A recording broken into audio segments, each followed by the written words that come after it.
Как же мечтают преподаватели, чтобы студенты ходили строем в один ряд и выполняли беспрекословно все команды. Но, к счастью студентов, подобное случилось лишь один раз. 19 февраля в спортивно-оздоровительном комплексе БГПУ 9 команд приняли участие в межфакультетском военно-спортивном конкурсе, приуроченном ко Дню защитника Отечества. Родина – это самое главное, что есть у нас, и любовь к родине должна воспитываться с самого-самого детства.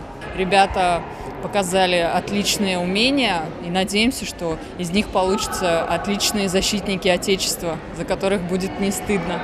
Как оказалось, практически каждый оказался участник, отдавший долг родине. Именно такие смельчаки в основном и стали капитанами отделений, которые по-солдатски строго готовили своих товарищей. Но были и такие команды, которые руководство строем доверили представительницам прекрасной половины человечества.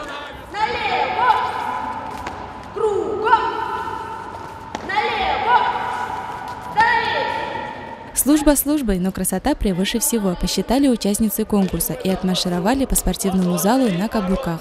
Мы собирались каждый день после пары, готовились, маршировали, подбирали песню, учили строевые.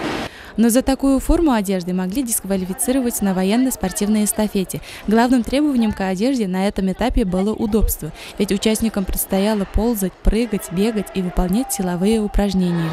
Конкурс состоит из 4 этапов.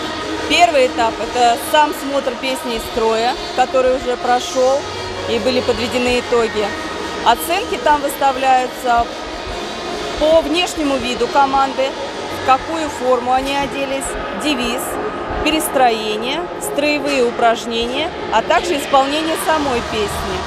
Выставлялись оценки жюри, сборным, представителями управления воспитательного и студентов самоуправления.